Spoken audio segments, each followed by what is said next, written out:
Do you want to learn how to peak like a pro? In this video, I'm going to be showing you guys the steps you need to take in order to learn how to peak, so you don't end up like this. Having good peaks is important since it allows you to deal damage without taking any damage in return. Almost every pro you'll see knows how to peak and understands the techniques that go into mastering different peaks. Learning how to peak will take your fighting skills to the next level. There's going to be 3 different components that you need to learn in order to master peaking. You'll need to have good crosshair placement, good movement, and reliable mechanics. I'm going to be going in depth and showing you guys how to improve on all of these aspects and put them together in order to learn how to peak the right way. Having good crosshair placement will be a big factor in improving your peaks.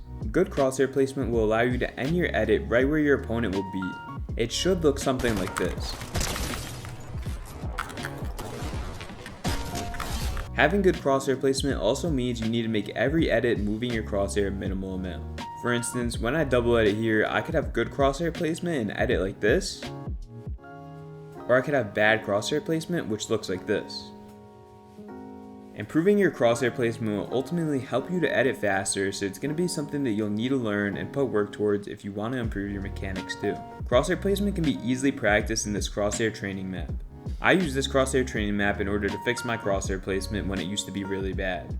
You basically need to follow these tunnels like it's an edit course and use the lines to perfect certain edits. I'm going to leave the code down in the description for you guys to check it out, or you could type in crosshair training map and you can find it right here. Having good movement is also an important skill that will be required in order to properly peak. Good movement will allow you to make certain peaks where you're able to get the shot off before your opponent can even see you. Good movement will also help you to piece control your opponent, which is probably something I'll get into in a later video. The first way to start improving your movement is by running some piece control tunnels. These tunnels will help you to practice your movement while doing certain edits, especially when you do scenarios that have bots in them. Doing these tunnels daily will help to improve tons of other aspects of Fortnite too, like mechanics and piece control. You can head over to my map to find these tunnels and so much more like aim and mechanics training. I have the codes to all the maps in the description, or you could type in Unreal Practice Map and find it right here. The next way to start improving your movement is by practicing up close fights. The best way to do this is by hopping into any close range map. I'm choosing Martov's Turtle Fights. This map allows you to practice your movement while going for different peaks. This map also helps to make aim training feel way easier, and if you're not using Kovacs or aim trainers, then this map is perfect. The last and basically easiest way to improve your movement is by free building. Movement comes into play when free building during certain situations like doing a side jump. Being able to correctly side jump when free building is a sign of good movement. Taking 10 to 15 minutes a day to free build isn't long at all and it'll help with mechanics plus so much more. Having reliable mechanics will be another important skill that's required when doing perfect peaks. Being able to rely on your mechanics will allow you to make flawless edits and execute the peaks precisely. Not having reliable mechanics will give your opponent more time to predict what your next move will be, causing you to get backtracked. The best way to get reliable mechanics is to consistently practice them. You need to focus on doing edit courses and piece control tunnels.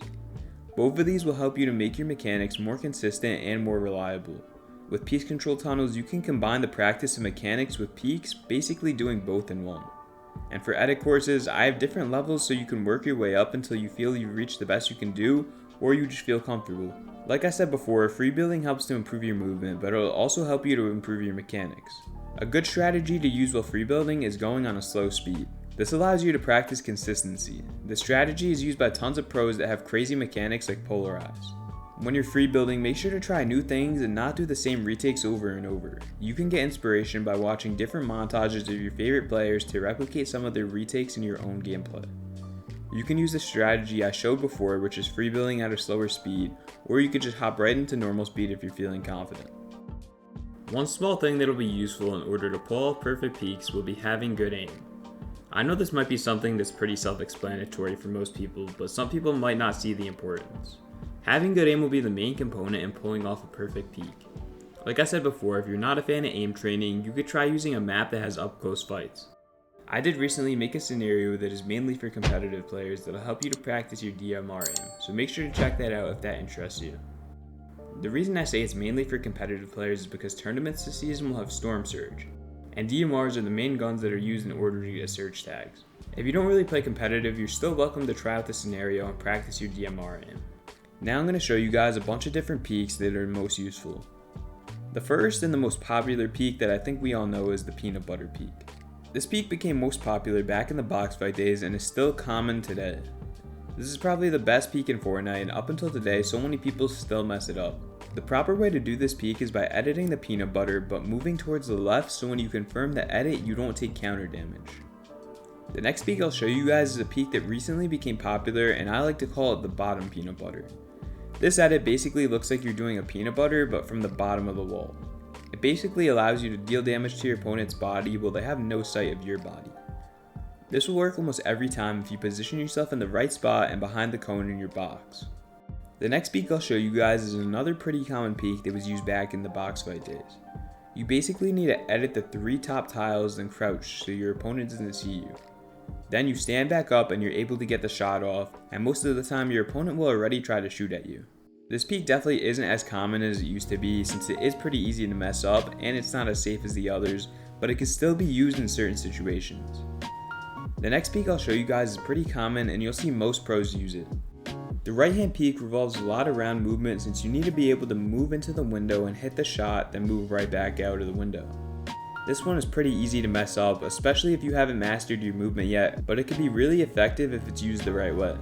The last peak I'll show you guys isn't really commonly used, but it is a bit fancy. It's called the Martaz peak. It looks something like this, and the reason it's not commonly used is because of how hard it is to actually pull off. You basically need to be in the perfect situation where you're under the floor and your opponent is above it being blocked by a stair. Most of the time when you go for a shot, your head is usually protected and you're able to get a shot off on your opponent. For every peak I showed you guys, you can see the combination of movement, crosshair placement, and having reliable mechanics. There will be certain times where you make a bad peak and it's still going to work out, but to be honest, it's all really situational. Sometimes it'll be okay to take bad peaks when you know you have an advantage in the fight, like having more health or if you know you're versing a player that's worse than you. Some things you should take away are that if you want to perfect your peaks, then I recommend you focus on the 3 aspects I talked about in the beginning of the video. You need good crosshair placement, good movement, and reliable mechanics in order to master peaking. For some of you guys, it'll be easy since you might already have 2 out of the 3 aspects mastered, but for others you might need to learn them all. Once you've mastered all the aspects, it's time to learn all the peaks I showed you guys in the video and apply them to your gameplay. What I would do is practice them in creative, then once you feel comfortable you can apply them to the real game. I have been streaming daily on Twitch, so if you have any questions or want to see me practice and play ranked or pro scrims, then make sure to stop by, drop a follow, and say what's up. If you guys did enjoy the video and found it helpful, then make sure to like, comment, and subscribe. I also have a ton of new videos on the way with me playing tournaments and more improvement videos, so make sure to stay tuned for that too.